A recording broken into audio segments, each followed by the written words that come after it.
Once again, welcome in. It's the Unash and Dukes podcast coming your way here on YouTube, Unash and Dukes podcast page, CRM Live Sports, as well as our Facebook page, Instagram, X, what have you. Thanks for joining us. Do appreciate it. Big thanks to our presenting sponsor, Emil's Hideaway on First Avenue Southeast in Cedar Rapids, right across from the Lindale Mall, and open at 4 o'clock Monday through Saturday. They're your home for the best tasting American food around. Choose from great favorites: chicken, pasta dishes, pizza, burgers, fries. And whether you're bringing the whole family in for a meal or stopping by at their fully stocked bar, there's something to satisfy everybody at Emil's Hideaway. And they also have great catering as well. Thanks to them, thanks to Kurt Gustafson Agency of American Family Insurance, Hunt Graphic Innovations, Bim Ritter Sportswear in downtown Cedar Rapids, and Dr. John Woolner at Epiphany Dermatology. All our great sponsors. Could not do it without those great folks. Scott Unash, he's Mark Dukes in front of the golf cart, which is, was that a December photo or a January photo? We had great weather a few Decembers ago, and you and I think it was just you and I can't remember who, but we got a time at Hunter's Ridge, and this is a photo from that day, and I thought it was a great time with December and golf's on TV, sort of, but it's one of my favorite photos because that was you don't get out in December too often. The PNC is not the fifth major? No, Sure not acting when like. Tiger's not playing. No Charlie, no Tiger, no problem. A lot of coverage with that. But yeah, we could have, hey, we got golf temperatures coming up for Christmas, whether you like it or not. And fascinating that snowfall and that snow cover that we had for 3 weeks or so. And, in places probably a good foot deep, and we still have the piles everywhere, basically gone in 3 days. That's hard to believe. And we'll be gone by the time Christmas rolls around next week. And we'll let you know about what our schedule is coming up next week, as well as, of course, the Christmas holiday. We wish everyone happy holidays from the Unash and Dukes podcast out there. A lot of things to get to. A mixed bag today. Football to discuss. A little bit of college basketball to talk about as well. But since we last got together, Mark, don't see this very often in Iowa City.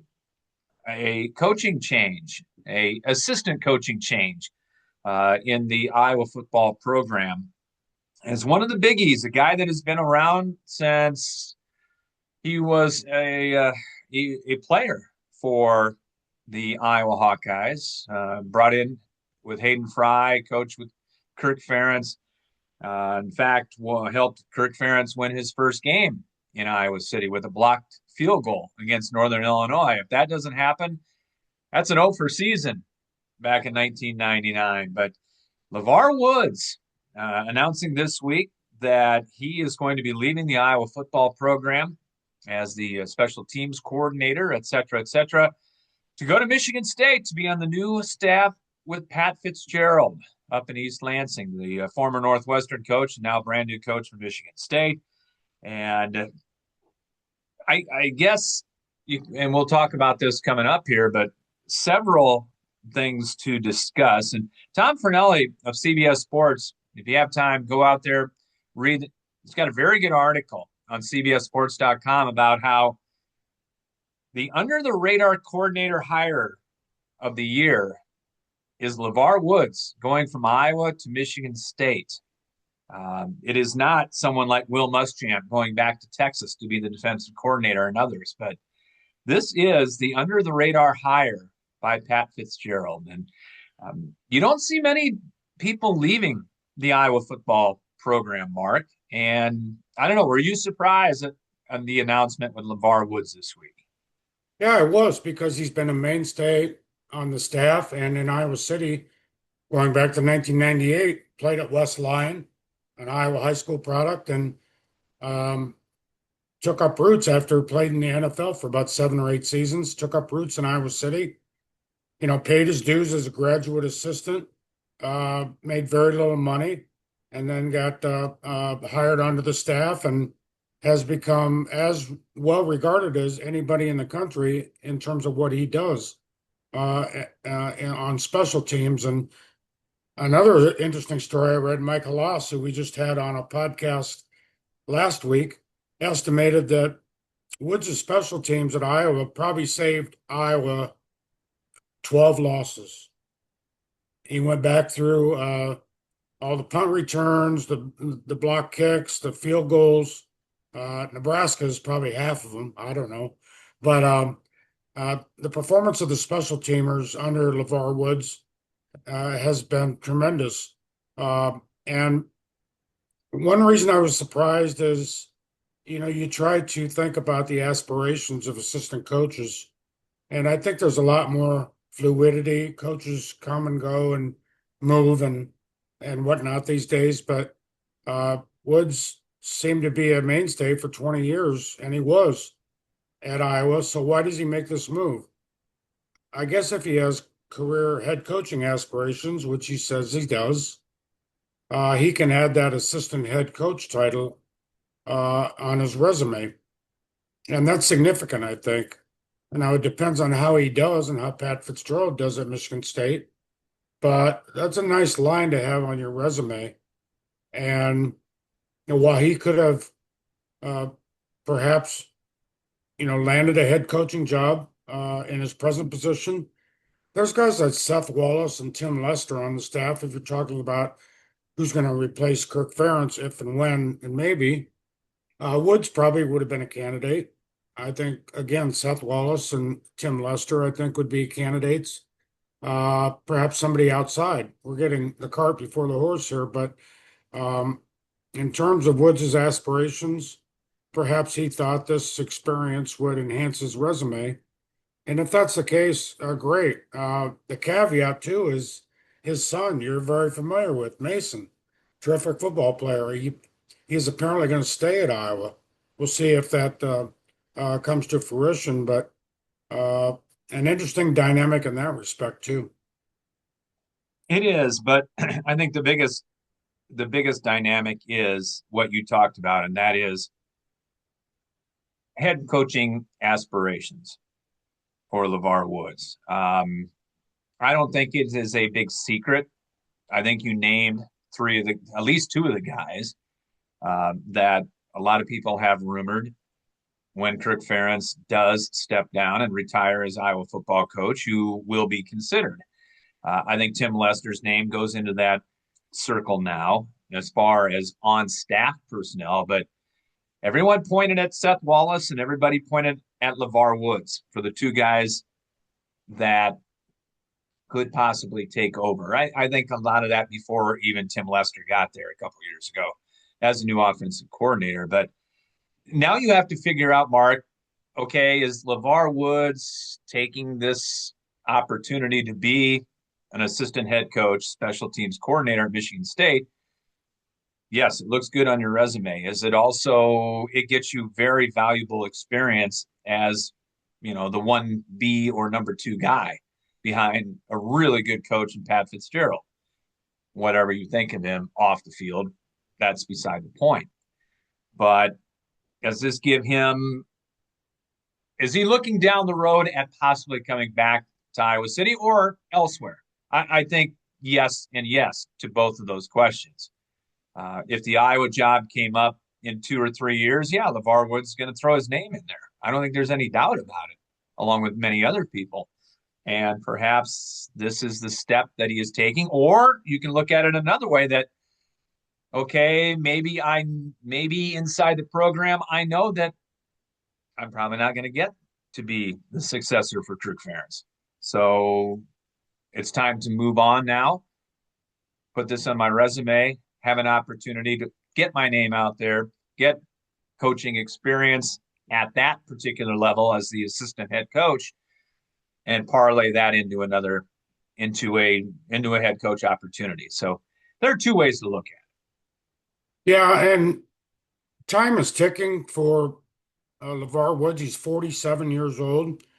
not old by any means in the coaching circles, but as the years go by and you get older, if he's an assistant coach 10 years from now, is he ever going to get a head coaching opportunity? So I think you have to consider that. What I really like about this, Scott, is you see across the country coaches coming and going, and some schools say, oh, sorry, we don't want you to coach in the bowl game or in the college football playoffs. This has been an amicable uh, parting, so to speak, for Woods and Kirk Ferentz and the Iowa staff. Woods is going to coach in the bowl game, the ReliaQuest Bowl, and then move into his next job. And I think that says a lot about the relationship that Kirk Ferentz and Levar Woods have. And, Woods could have just gone to East Lansing today and started his new job. But I think Woods felt enough pride in the Iowa program and what he's done and the players that he's coached to be with them one last time. And Kirk Ferentz, on the other hand, said, more power to you. Let's do it. And I think that's a good part of it. And not that Iowa's the only, and this situation is the only one that's like that, but there are others out there that are not so um, amicable in terms of a coach going somewhere else. So only time will tell what Woods' future holds. But bottom line, I think this is aimed at him trying to put another notch in his belt on his coaching resume. And I think best of luck to him. Uh, Hmm. I know, and again, analytics play a big part of this, but CBS Sports also came out with this multi-line graph on how to figure out who's got the best special teams in America over the last handful of years. Iowa was at the top.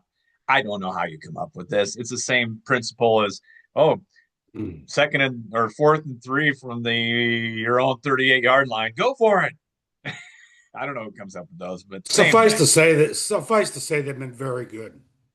They That's have good been. enough for me. And I'm with Michael Oss. Iowa has won at least 6 or 7 games due to special teams, whether Mhm. that be a last second field goal, whether that be a Weegian punt return or his predecessors or um, punts going out at Tory the one. Taylor, Yes, Tory Tory Taylor's Taylor. punt going out at the one Yeah. yard line or being down at the 1 yard line. Can't say enough about what Levar Woods has done.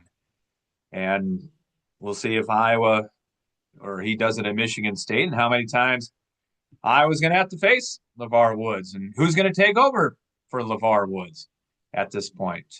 That's a pretty big job opportunity on the Iowa staff, any staff. But when you play as many close games as Iowa does, special teams coordinator is pretty important. Well, the thing is, Michigan State and Iowa don't play the next 2 years. So maybe Woods won't even be at Michigan State. Maybe Kirk Ferentz won't be at Iowa the next time the two teams play. Hey, I've learned one thing over the years in college football: never take anything for granted. Nope.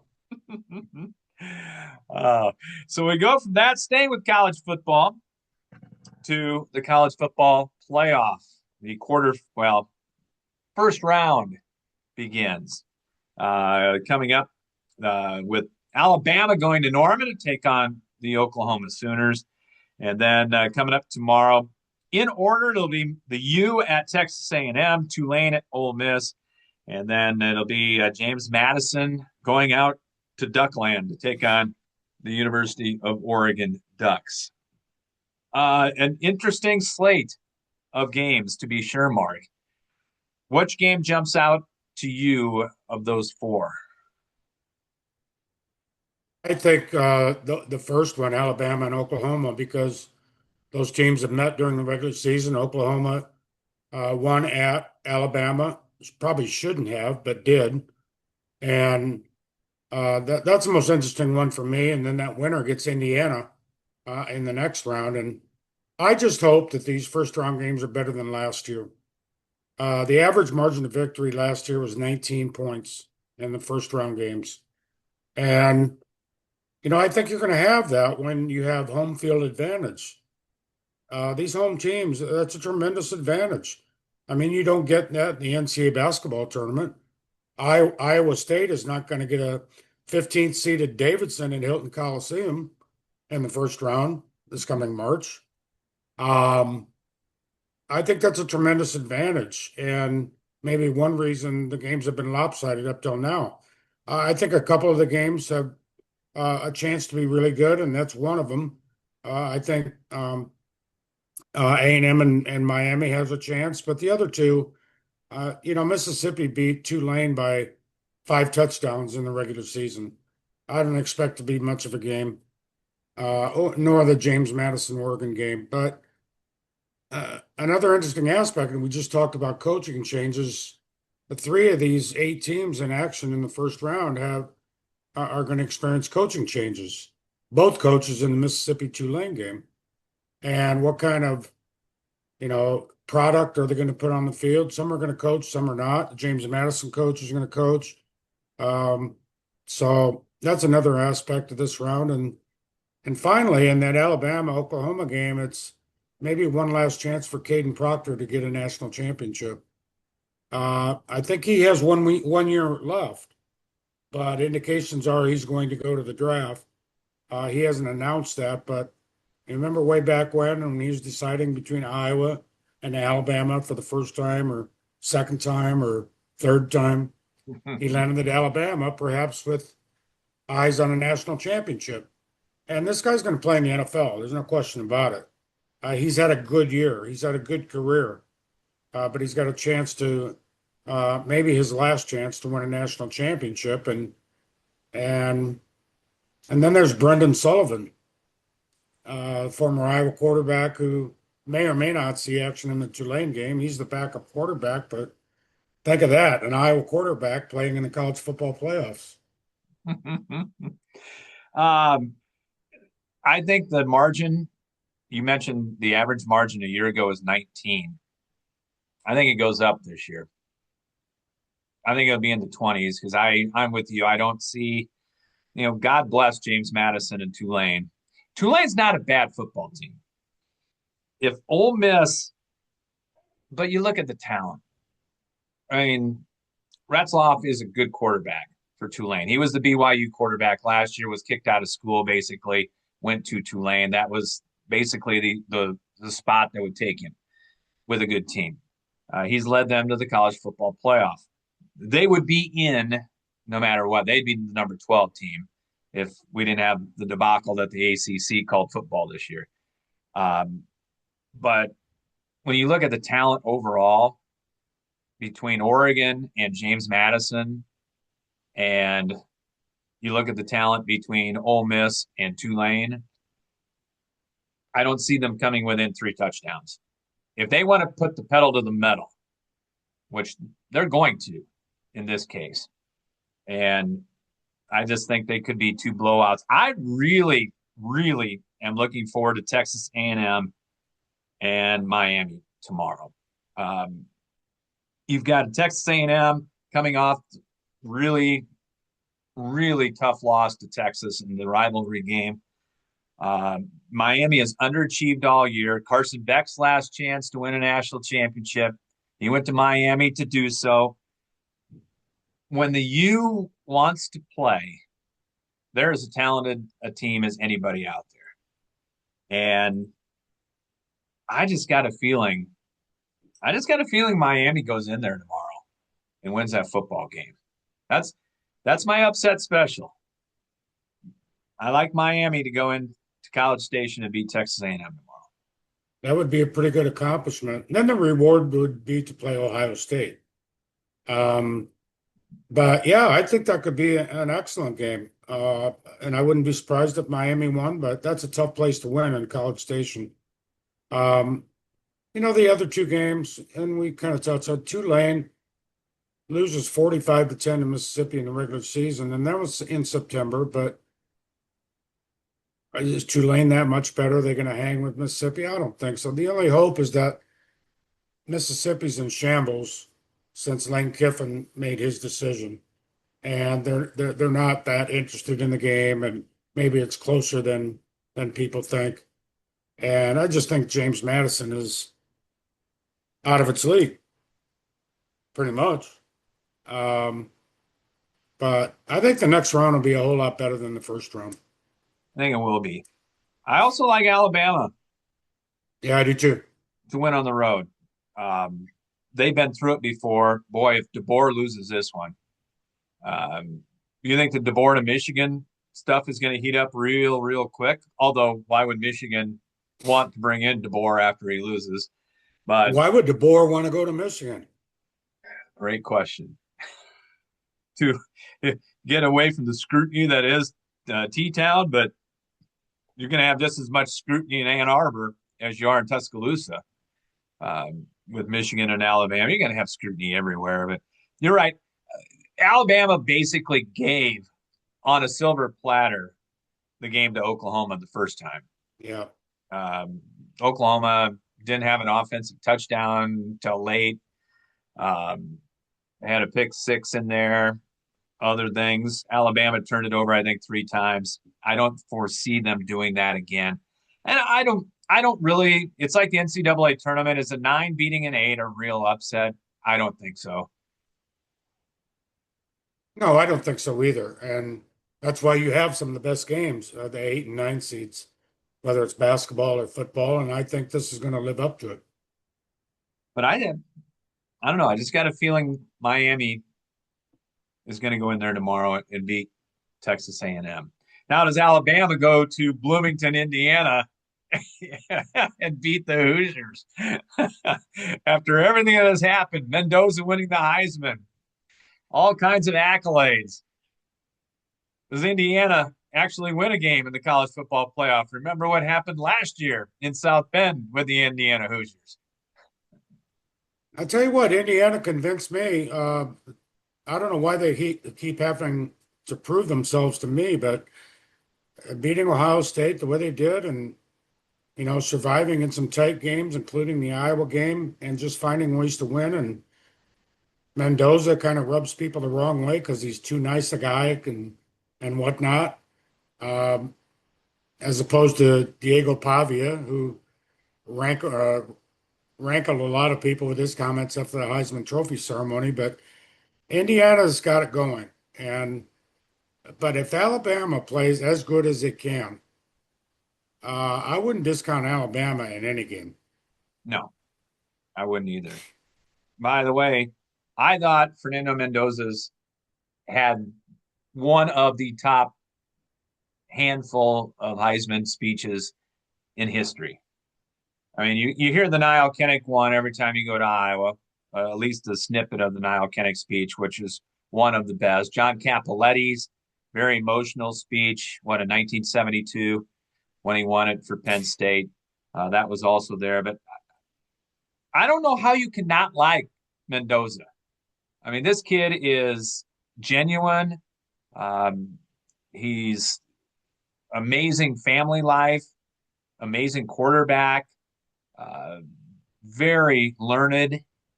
I mean, that was one of the best Heisman speeches that I have ever heard. Well, it's probably the same reason that uh, Tim Tebow rubs people the wrong way, partly because of he's very religious, so is Mendoza, and just a nice guy. Doesn't have any baggage.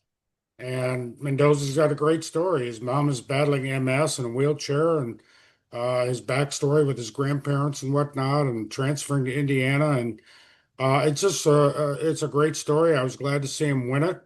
Is he the best college football player in America? I don't know. You never know. As far as speeches go, I thought it was tremendous. I don't remember a lot of them. I don't remember Bo Jackson's in 1985, and I was in the room.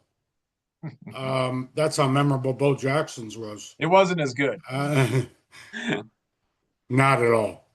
It wasn't. Some of them were just kind of really poor, to be honest with you, over the last 5 to 10 years. I wonder what Pavia would have said if he had won it. I still think, I love you, Heisman voters. I love you. I still think, as far as most valuable player to his team, Pavia was it. Now, what he did afterwards, said prior and afterwards, is terrible and revolting, and he has since apologized for it. But Iowa fans, I think, are going to give him a little bit of a hard time down in Tampa uh, after a few cocktails early in the morning. But I'll tell you what, if Vanderbilt was in the football playoffs, would you want to face Vanderbilt and Pavia? no, I don't think so. no, not that offense. Uh, no, the defense, okay, but they've been giving up. And we'll talk more about Iowa Vanderbilt as we get closer and closer to it. As bowl season rolls on, for better or for worse, and maybe for the last time in this particular semblance of what the bowl season looks like. It could look a whole lot different next year, Mark. There's already a bowl or two that is going to be no more, and maybe others will follow suit. Neither one of us, nobody has predicted what has happened to college football in the last 5 years or so, and I don't think anybody can in the next 5 years. We pour one out for the LA Gronk Bowl. Yes. It is no more after this year. It will all be the glory and the pageantry of the tradition of the LA Bowl to start things off. And you don't get to see Kennesaw State getting whomped by a MAC school very often, but you know it happened, and we move on. Want to thank all our great sponsors here of the Unash and Dukes podcast. Of course, Emel's Hideaway, we told you about them. Bim Ritter Sportswear in Cedar Rapids, your complete apparel and headwear provider, and your one-stop store for screen print and embroidery for polos, t-shirts, hats, and more.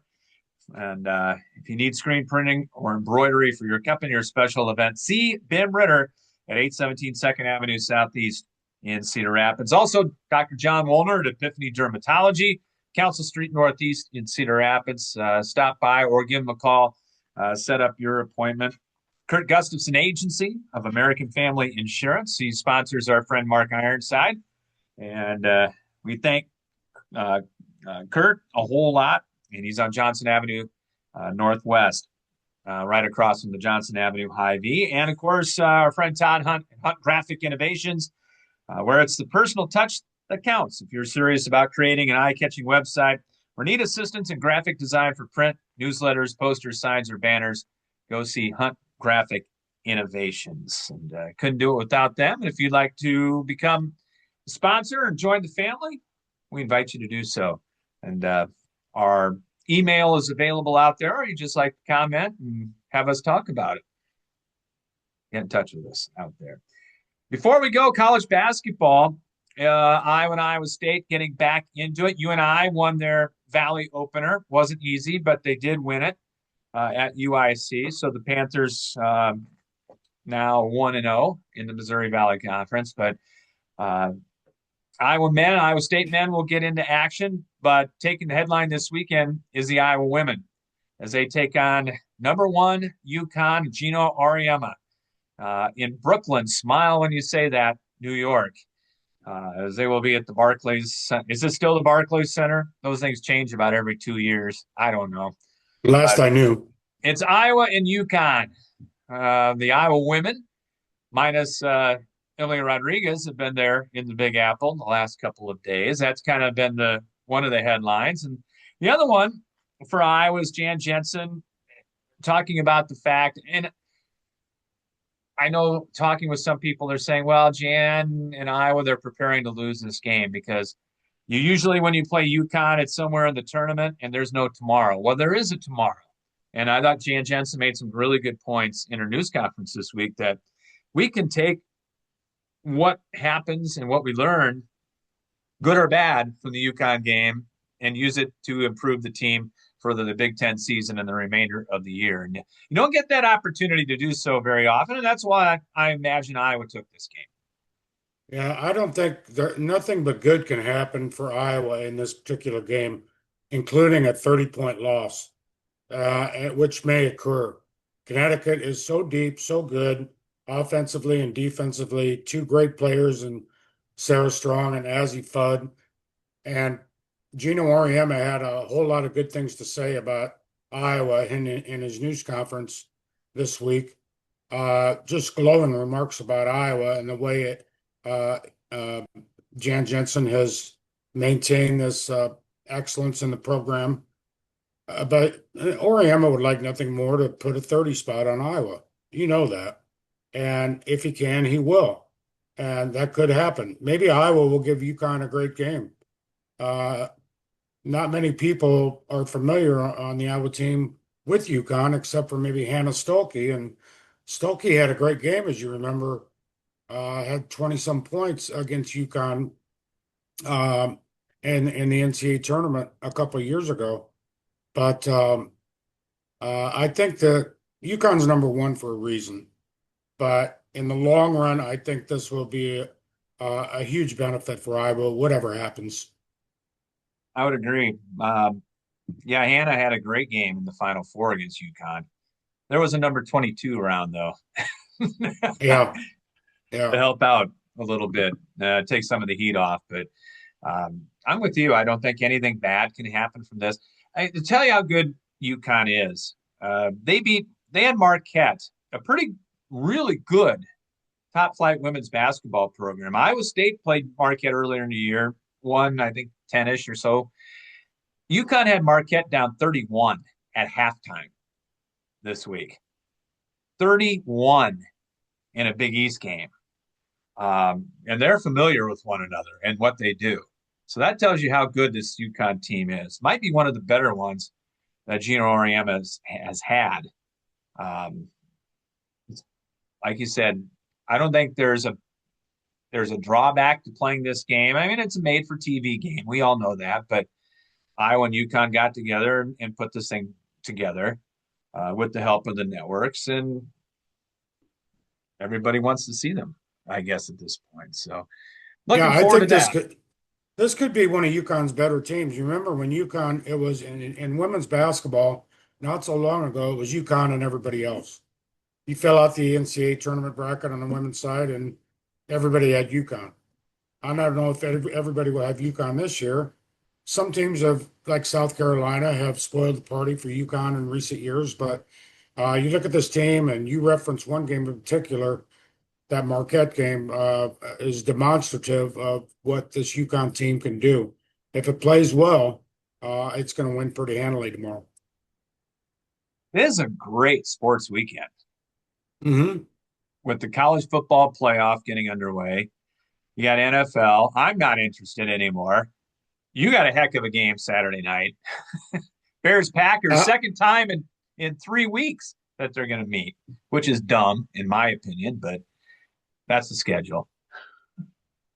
Packers Bears is always big, but I can't think of the most recent, more meaningful game for the Bears. I mean, the Bears can pretty much wrap up the division or almost with a win over the Packers. It will clinch a playoff berth in certain scenarios with a win. And being at Soldier Field, the Bears have I mean, they played a close game at Lambeau, and the Packers are so beat up. Um, receiver, running back, offensive line. Parsons is gone now due to injury. It's a great opportunity for the Bears, but Packers are still the Packers, and you got to beat them. Bears will not have a Dunze. One of their other wide receivers is out, I know, as well. But yeah, Bears need to run the football. They can run the football with almost anybody, and that's what they need to do. I'll say it again: the NFL season is way too long.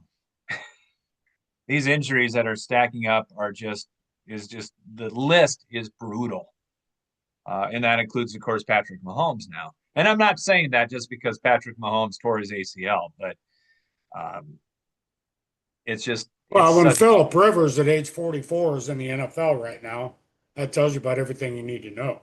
he looked okay. He did look okay. He looked, but you know what it reminded me of? It reminded me Talk about short arming it. My goodness. He was shot putting and everything. And it reminded me of watching the 60-plus-year-old guys tee off in the Masters every year.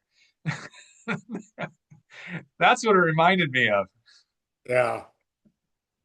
But But it was good to see, like those guys in the Masters. It was kind of cool to see. Hey, and I every once remember in a when while, George Blanda was playing when he was damn near 50. he had to be a grandpa, didn't he? Well, I don't know. Philip Rivers He, is a he grandpa. he was of that age. Yeah. That's true. He was older. He was older than Philip Rivers when he was quarterbacking for 47, the, yeah. the Raiders. So, all right, it's going to be a great weekend. We'll talk about it on Monday. We'll get closer and closer to the holidays, closer and closer to the bowl game, college football playoff to talk about. So, have a great weekend. It's going to be a good one. Looking forward to it, especially Saturday night. I know you are. I'm not looking forward to Chiefs Titans Sunday. I don't think uh, Chiefs fans will be watching that one. I Chiefs fans want them to lose to the Titans. I don't know if that's possible, but with Gardner Minshew, you never ever know. Thank you very much to Evil's Hideaway, our presenting sponsor, Ben Ritter's Sportswear, Hunt Graphic Innovations, as well as Kurt Gustafson Agency of American Family Insurance, Dr. John Wolner at Epiphany Dermatology, our great sponsors. And thank you for listening and viewing the Unash and Dukes podcast. Have a great weekend, Mark. Talk next Talk week. Monday, Scott. All Talk right. Monday, Scott. Thanks, everybody.